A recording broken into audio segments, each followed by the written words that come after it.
Welcome to Fertility and Sterility on Air, the podcast where you can stay current on the latest global research in the field of reproductive medicine. This podcast brings you an overview of this month's journal, in-depth discussion with authors, and other special features. F&S On Air is brought to you by the Fertility and Sterility family of journals in conjunction with the American Society for Reproductive Medicine. Hi, everyone, and welcome back to another episode of F&S Unplugged. I'm your co-host, Pietro Bortoletto, and today we are a true tripod. We're missing the fourth leg of the chair. Dalen is, I think, enjoying some recreational activity. He's hanging out on the ski slopes, not thinking about F&S science, so we'll be thinking about it on his behalf. But I'm joined, as always, by Blake Evans and Molly Cornfield. Hi, you two. Hey, everyone. How's it going? Good to be here. Hi, Pietro. How is the State of the Union? I saw my mom sent me an article that you were in from the Boston Globe. The State of the Union was strong, I think is what they like to say at those speeches. And it's funny that you mentioned that your mom saw it. I told my mom that I was attending the State of the Union, and she asked if I was speaking at it. I said, no, I'm not. I'm simply attending.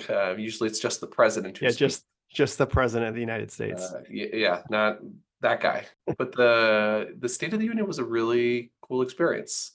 The kind of the backstory was that I gave an interview to the Boston Globe here locally, and the local congresswoman kind of our district here read it, and it resonated with her. She's a Boston IVF patient of ours, had 2 IVF children with us, and felt really passionately that this is an issue that warrants kind of a high-level federal discussion.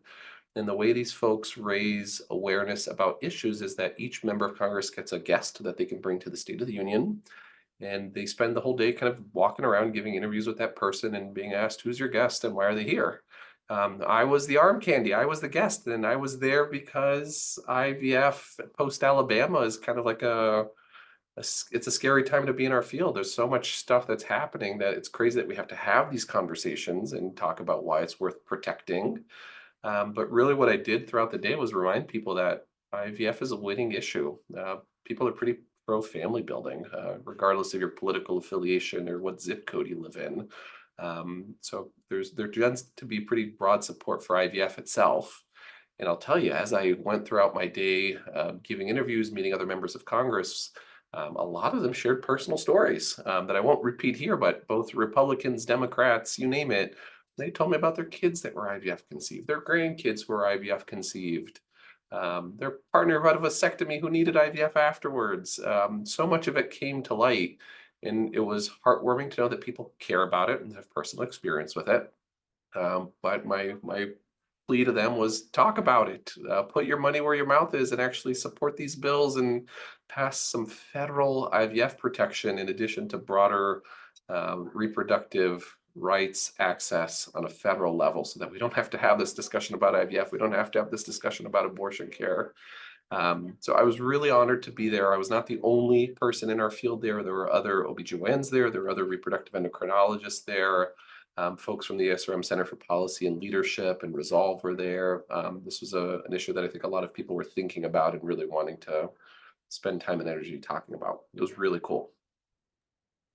That's a really cool experience. I'm really glad you got to go and, as you said, be arm candy to someone. I don't often think of you as arm candy, but I guess you were. That was your shining moment. But that's a really, really cool opportunity you got to do. Is this you saying that I have a face for radio? I don't read too much into it. I don't call you arm candy, Pietro. Okay, well, here we are. Thanks for advocating for our patients, Pietro. Arm candy or not. It was great to be there, and hopefully we don't have to be there again next year. Hopefully this is a settled science, and we're done talking about this next year. But fingers crossed, we're all rooting for it. All right, enough about the State of the Union. ... Things you never thought we'd be saying on this podcast. Let's talk about the science. Molly, why don't you lead us off with Consider This month? Great. I had a fun article in Consider This, and a little bit more lighthearted, hopefully, than what we've been talking about. So the title of this piece is, Can Oral Melatonin Supplementation Increase the Blastocyst Implantation Success in Women Undergoing Fertility Treatment? First author is Vanessa Cavalcante Silva, and last author is Monica Anderson, and they're at the Federal University of Sao Paulo in Brazil. So many of us are familiar with melatonin. Lots of us either recommend it to patients or take it as a supplement to help with sleep. It's a hormone that's predominantly produced in the pineal gland, but also in some other locations, including the gut, and circulates throughout the body. There's a significant body of evidence on egg and embryo quality with addition of melatonin at various points in reproduction. So taken orally during stim, added to culture media, added to vitrification media. Most of the data shows benefit, but some of it is more mixed. And melatonin is actually found at pretty high concentrations in the reproductive tract, in the uterus, in the fallopian tube, and in follicular fluid. And this probably sparked a lot of this initial research, this discovery. So what makes this a consider this piece, where we're really proposing a more novel idea and suggesting new approaches to research, is that the authors are recommending that we focus more specifically on melatonin's role in implantation, which is, I think, is a less researched area for melatonin in reproduction. So the authors open by introducing that shift work and evening light exposure related to sleep deprivation and these disruptions to the circadian rhythm can be associated with impaired fertility.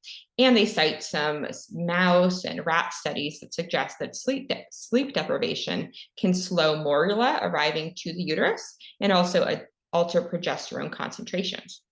In mice, they've also found melatonin receptors on the endometrial lining, and circadian rhythm disruption can lead to reduced expression of these receptors and then also apoptosis of the uterine lining as a result. And they actually found that this was reversible with the supplementation of melatonin. The authors then make the very big jump to talking about people. And we found that, as I mentioned, circadian disruptions can be associated with impaired IVF cycle outcomes. And I think for us, we think about the higher rates of infertility in doctors who do a lot of shift work and night work. So of course, the stress of infertility can really impair sleep. And so these correlative studies can be pretty difficult to tease apart in people.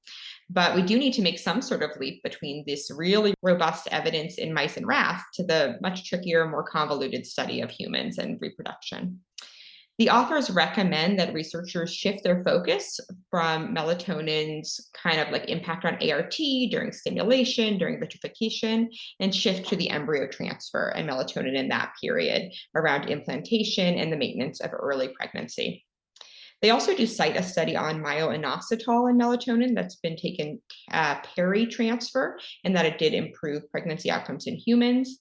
I think many of us have a much higher threshold to introduce new medications or new interventions around implantation and early pregnancy than we might during pre-stimulation or stimulation or the preconception period, just because we're concerned about effects on a developing fetus. We all think melatonin is probably pretty safe, but I think we just really need a high level of evidence to introduce it. So of course, more research is needed, but I do love a consider this piece that puts some new research ideas out there for any fellows looking for a thesis project or people looking to kind of expand the knowledge in this field.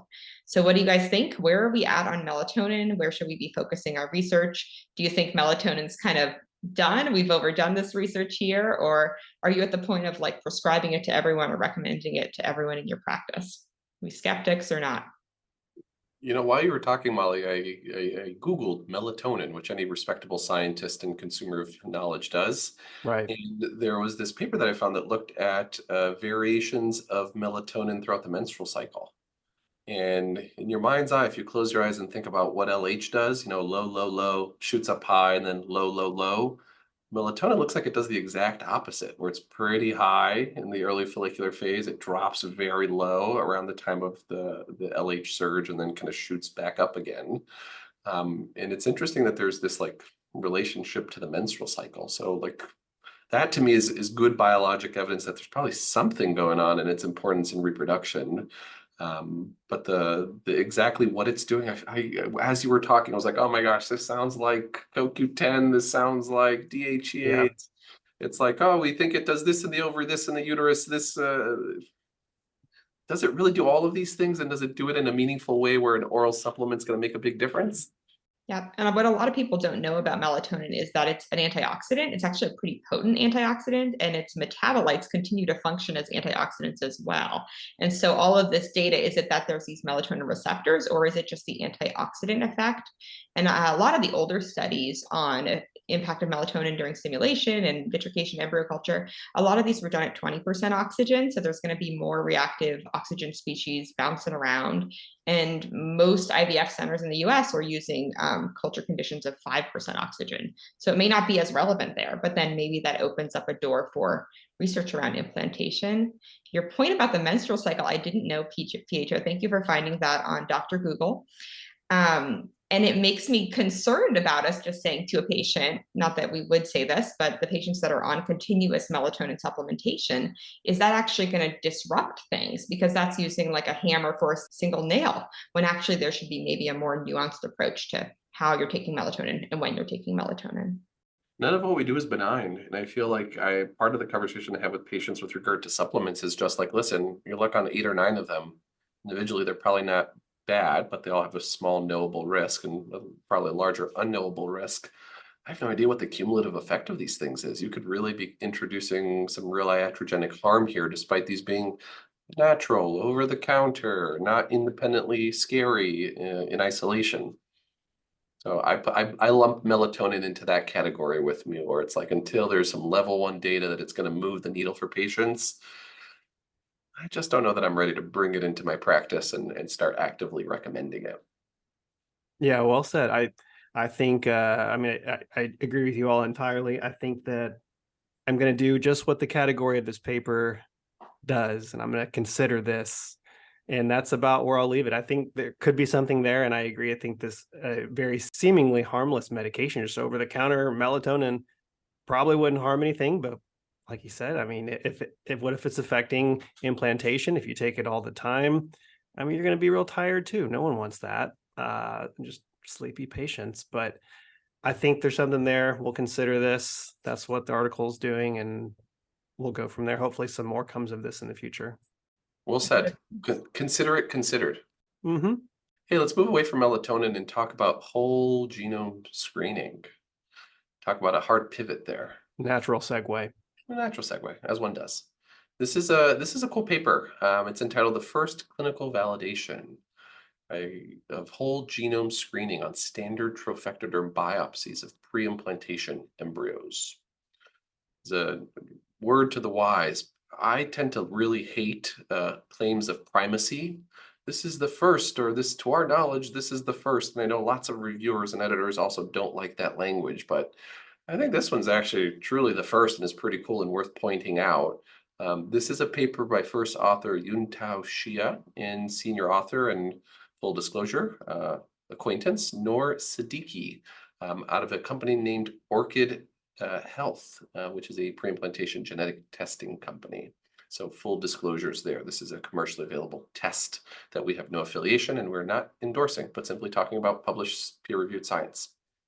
So let's talk about PGTA for a second.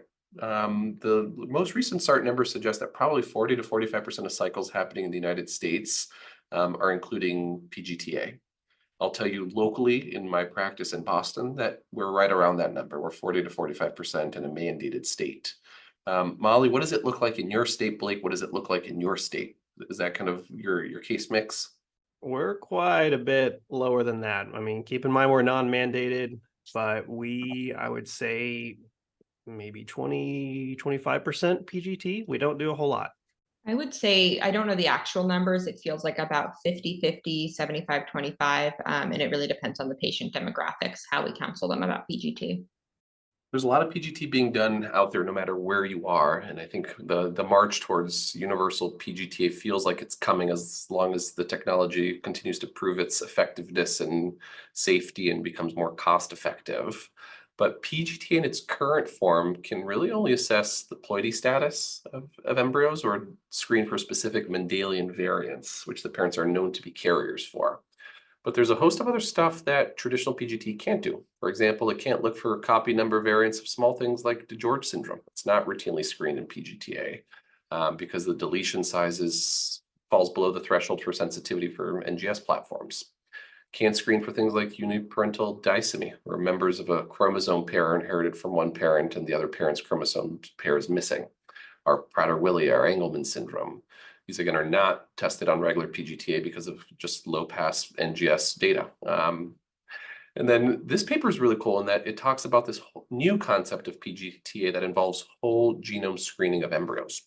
So whole genome screening was a concept that was first introduced in 2009. And clinical whole genome screening has been available since about 2014. It's primarily used to identify genetic diseases in unhealthy individuals, people who are presenting with something, traditionally patients with unexplained or complex medical conditions where conventional stuff has failed to make a solid diagnosis. But as the cost of whole genome sequencing has decreased, there's been an increasing amount of interest from the general public on using whole genome data in healthy individuals. And this is really now an application of how do you use whole genome screening on embryos, which, again, I hate that we have to say it, but embryos are not people. Life does not begin at 198 degrees Celsius, but this is applying this whole concept of can we use whole genome data on healthy tissues, say, to be able to understand more about them in the pre-implantation phase. So what the authors present here is a validation study of their whole genome screening assay using 58 donated embryos, as well as 41 cell lines that were commercially available and purchased to just assess the performance of this new assay against the current clinical standard of being able to detect certain variants using whole genome sequencing and to be able to screen for other things like mitochondrial genetic disorders, microduplications, microdeletions, and uniparental disomy. The way that they did this was nifty, probably just mentioning at a high level, is that they used cell lines that were purchased from a third-party company. One of them was this very well-known cell line called NA12878. It's a unique cell line where the cell line has been fully characterized. The whole genome is known. It's a very helpful, useful reference standard. But they also use other cell lines, one from a young 6-year-old boy with DeGeorge syndrome that they've transfected into an Epstein-Barr virus into B lymphocytes and be able to and created this cell line, all used for clinical validation studies, used for research.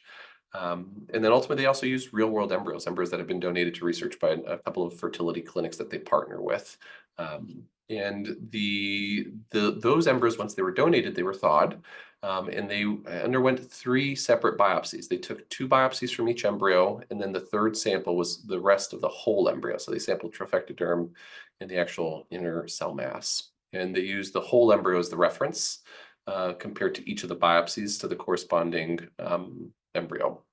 And then these samples underwent routine next-generation sequencing steps. They did nucleic acid extraction, amplification, library prep.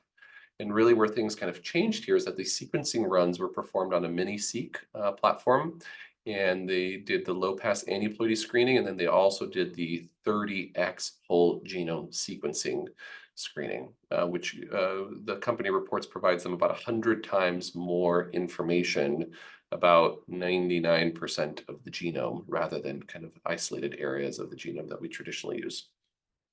So there's a lot of details in this paper, but from a very high level, I want to talk about what they were able to show. They showed that they had pretty good sensitivity, specificity from the amplified material. And they showed that the sensitivity and specificity of their test was basically equivalent to the assays that are kind of our gold standard, this unamplified genomic DNA that we use for regular PGTA. And where this is kind of worth talking about is that this technique allowed them to screen embryos before implantation for not only are the normal number of chromosomes there, but then really perform all this other stuff that we can't currently do in our current setup. We can't do uniparental disomy with next generation sequencing. You can't do microduplications, microdeletions. You can't do hereditary cancer panels, mitochondrial DNA. And even for the PGTM cases, you can do PGTM with this platform without having probes set up, without having to collect saliva samples from living room relatives, parents, and send them to a testing laboratory. You effectively have the whole genome that's sequenced and can be interrogated for any number of things, both known and unknown, which is, I think, a really powerful step forward from what can we get from embryos. And this is the validation study to show that when you compare traditional technology to referenced cell lines, Their test appears to perform at a really high level. The question now is, where does this fit into our clinical armamentarium, right? Just because we can do stuff doesn't mean we need to or can. What's the clinical utility of identifying micro duplications and deletions that don't have clinical relevance? Is this more information that patients want to know about? I imagine if you're a tech executive in San Francisco where money is no option and you want to know everything that's knowable and optimize everything, yeah, this may be interesting. But do you think your patient, Blake, or your patient, Molly, wants to have this degree of control and insight into the embryo before it's used? Yeah, that's, as you were describing this, I was thinking a few things. For one, pretty cool. Like, that's really impressive that they did this, and kudos to the authors. But then I was also thinking about how the heck would I incorporate this into my counseling for a patient? I mean, this would just be so complex, and I don't even know if I can tell the patient, is this something you should do? But also, is this something that would replace preconception genetic testing of the parents? Probably not. We still have patients do genetic testing or do evaluations once they're pregnant, even if they've had a PGT embryo transferred. But I guess I had more questions than answers, but I think it's extremely impressive that this is even something that the authors are able to do. And that's really all I have to say about it. I don't know where we fit it in. And is this something that will become routine in the future? Hard to say. Maybe it will be. Something I like about it is it's not technically truly whole genome sequencing in the way that I understand it. It's actually more of like a very broad, very deep panel, really extensive panel testing. And so the advantage of that is you're not going to get like variants of unknown significance and not know what to do with that. But I think, still expensive, a lot less expensive than I thought it would be, though, looking at the price that they quote. And I think if the cost comes down a little bit more, it could be for utility for patients who, okay, you both had good carrier screening, and you're doing PGTA, so picking up any, is the book missing from the library, but we don't usually know, is the word missing from the book? That's the level that we're not getting. And especially in states with really significant abortion restrictions for a family that if there was a de novo mutation for one of these severe conditions, they would choose to have an abortion, this would be a desirable thing to have, this kind of panel screening, whole genome sequencing, whatever we call it, of the embryos for these smaller mutations.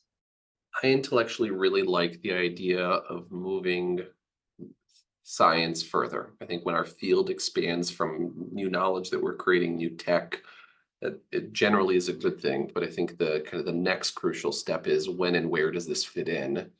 And how do we make sure we do it in a ethical way, and ultimately in a way that benefits patients? There are other technologies that I think are nouveau that people have struggles with, right? Polygenic risk scoring is another one that is PGT adjacent, that we spent a lot of time talking about. I'll tell you, our center does offer PGTP through genomic predictions. I haven't really had any patients want to do it. Even patients who come in curious about it, the minute you kind of start talking about what kind of information you get, what does it mean for you when you're having to decide between one embryo or the other, I think fundamentally people want to have a baby. I don't know that there are a lot of people out there that want to have this optimized, risk-reduced, perfect baby. I think I'll leave it at that. I think we have to start with, do patients want this? Right. And if so, how can we get it to them in a way that makes sense, based on solid data? Right. And then just having so much more information than we'd had previously. And then if a patient has one embryo or two embryos and there's some random mutation that was identified that's probably not something significant, but now they're like, do I even transfer this embryo? Something that they would not have thought of previously. That creates a whole nother conundrum as well. And we already struggle with sex selection, right? Like patients who have a male embryo but want a female transferred, discarding that perfectly normal, useful embryo to cycle again to create more embryos. We already kind of face some of those sticky situations. Yeah, exactly. Well, kudos to a company doing good work and publishing their science. I think that's always a way to win over hearts and minds when I'm talking to some of these startups is, don't sell us on your pitch deck, sell us with your literature that's published. And we're thankful that they published fertility and sterility reports. All right, Blake, eventually we have to review stuff. Tell We us gotta what review stuff. tell us what we got to review this month. All right. Well, I'm going to first just apologize because it is spring in Oklahoma. Everything is blooming and the wind is very much so sweeping down the plain. So I'm going to apologize if I have any throat clearing or sniffling, but my allergies have been annihilating me recently. So I'm just going I to thought throw it that was up. you just being moved by the science. I did get a little teary-eyed when you were talking. So, but it's also my allergies. So what I'm going to talk about, the title of this paper is Bioengineering, a Promising Approach for Standardization and Automation of Assisted Reproductive Technology by Fatma Amjad et al. Out of Iran. So I'm going to first go over background, as always with these review papers, a lot of stuff to unpack here. You don't have to convince us that we know ART is a remarkable treatment for patients who struggle with infertility. However, the authors do call upon a need for optimization of ART success rates. They discuss there's a lack of standardization and automation, which they believe could make IVF more efficient. One promising strategy to improve ART outcomes per the authors is to standardize and automate all steps involved, ranging from high quality gamete selection to IVF, embryo culture, embryo examination and selection, as well as gamete and embryo cryopreservation. Cutting edge technologies such as microfluidics, as well as artificial intelligence, particularly machine learning, is what the authors mainly refer to in this article, have been developed for this purpose and have demonstrated remarkable potential in this area. So this article provides a very comprehensive overview of how microfluidics as well as AI are being applied in ART to advance the field.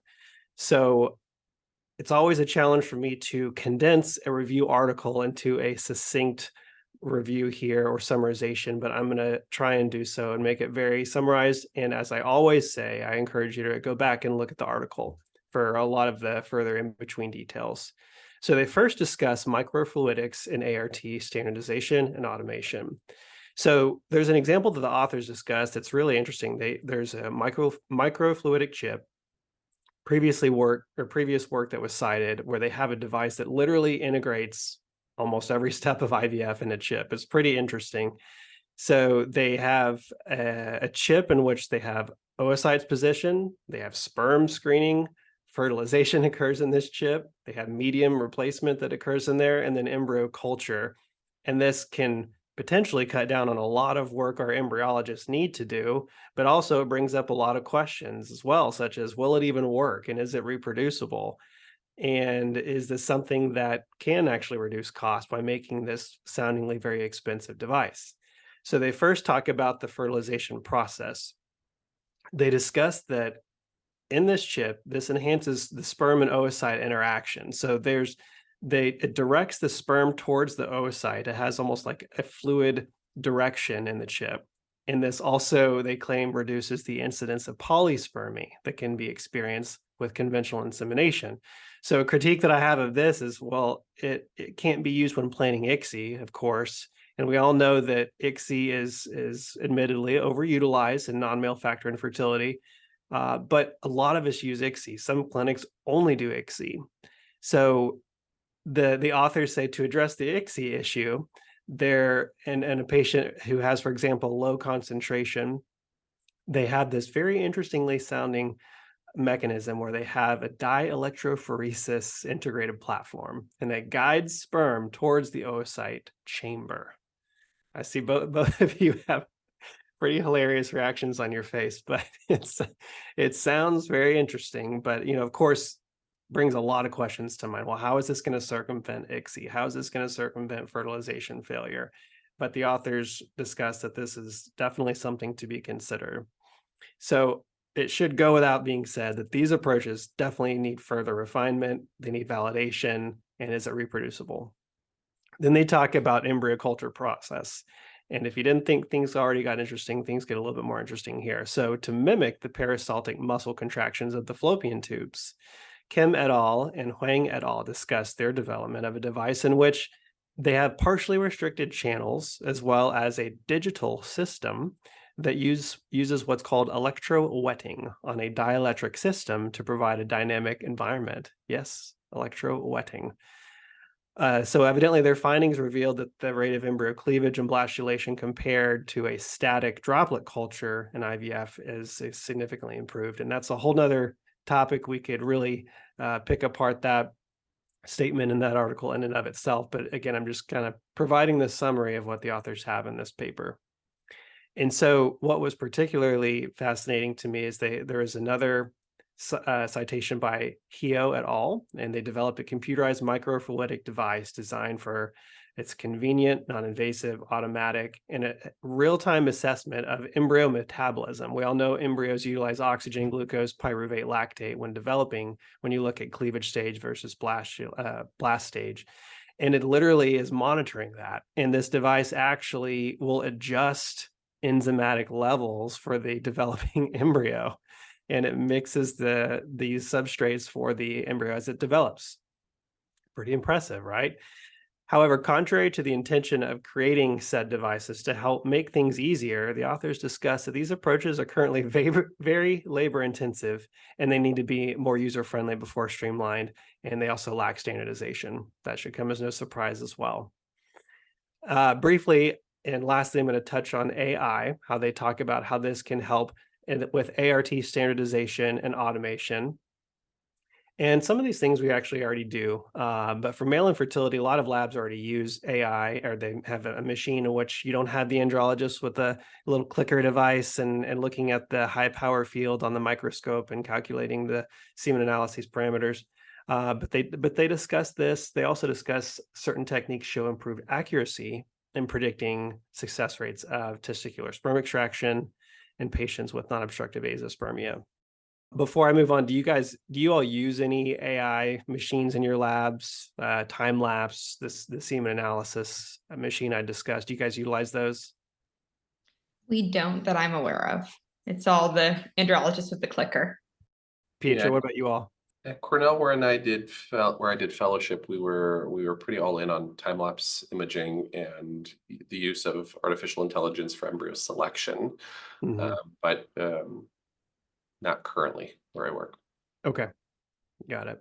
Yeah, I know that's pretty mixed across the country. There's some people really feel passionate about time lapse, and some people very strongly feel that the data is just not quite there. But that segues into the next topic of female infertility. So machine learning can be used to diagnose infertility, which is kind of what we do as physicians, but they have a computerized software that can do this based off the patient's history, their surgical history, their medications, menstrual cycle history, provide a personalized dosing for gonadotropins. I know we talked, I believe, on the other podcast about previously for utilizing AI for dosing for IVF. And then they discussed that machine learning and AI can contribute to IVF in mainly three ways, which we kind of already do when we utilize a SART calculator. So one is predict the chance of success for IVF treatment and whether it should be continued. Next is estimate the number of IVF cycles required for a successful pregnancy. And then three, predicting embryo scores and the likelihood of implantation after a blast transfer. And then they touch on time-lapse imaging as well. So these things, of course, like I said, we discussed all these parameters or these things with patients. We have SART calculators, but this is really looking at hundreds of thousands of data points and images of embryos and utilizing that for artificial intelligence and giving you more of an assessment on the patient or which embryo to utilize, for example.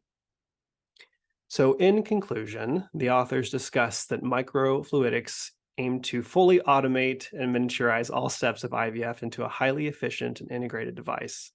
Again, I have a lot of questions and skepticism about this than I do answers, but it's also interesting too. AI is a powerful technology. It enables rapid and intelligent analysis of large biomedical data sets, allowing both physicians and embryologists to make very informed decisions about ART procedures by detecting meaningful patterns and predicting outcomes. Standardization and automation of ART procedures can reduce costs significantly. And this, again, is per the authors. I would push back that we don't know this yet. We don't know that this reduces cost significantly. We don't know that it's going to streamline these processes, but these are all hypotheticals. And it also can potentially minimize errors, contaminations, and enhance reproducibility. And this is, again, once we get there.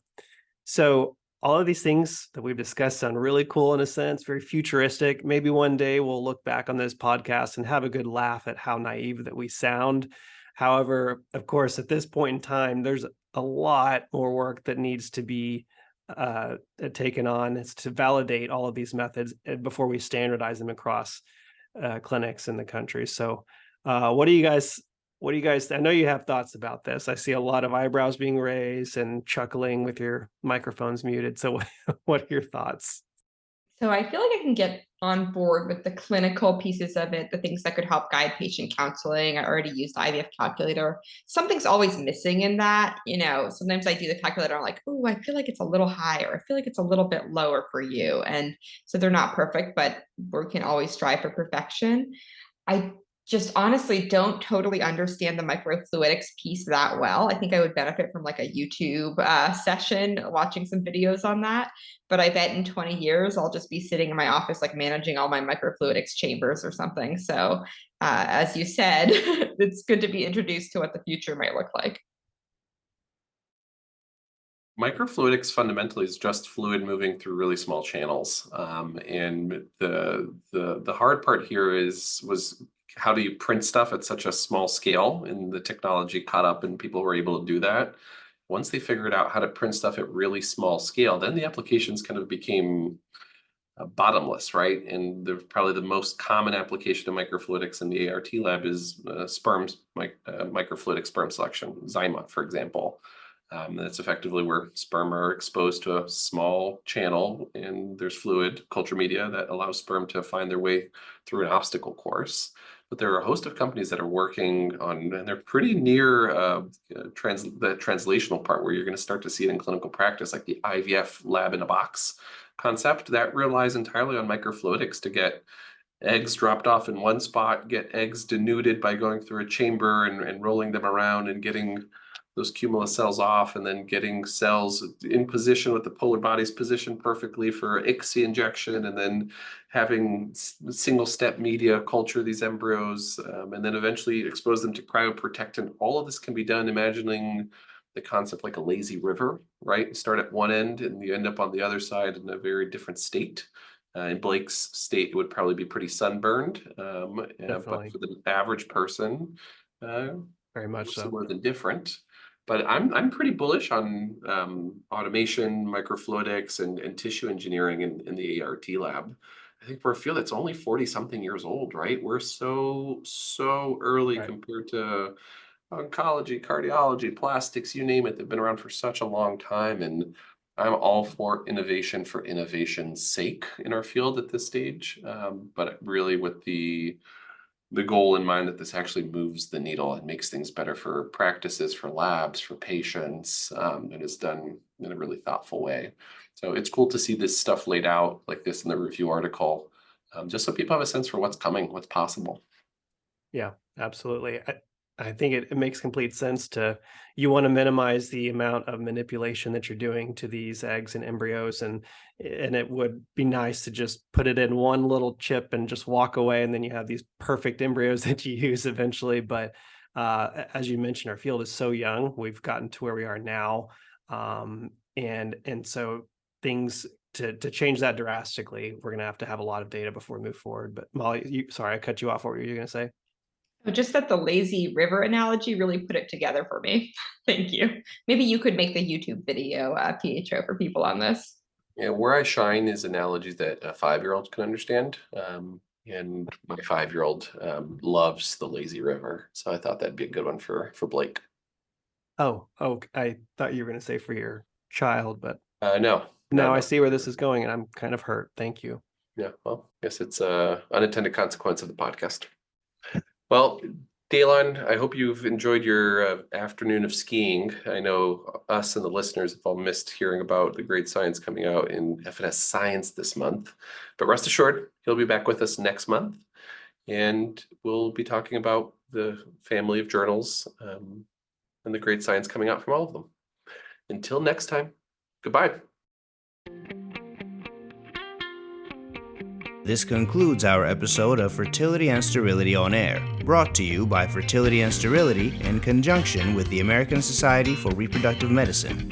This podcast is produced by Dr. Molly Cornfield and Dr. Adriana Wong. This podcast was developed by Fertility and Sterility and the American Society for Reproductive Medicine as an educational resource and service to its members and other practicing clinicians. While the podcast reflects the views of the authors and the hosts, it is not intended to be the only approved standard of practice or to direct an exclusive course of treatment. The opinions expressed are those of the discussants and do not reflect Fertility and Sterility or the American Society for Reproductive Medicine.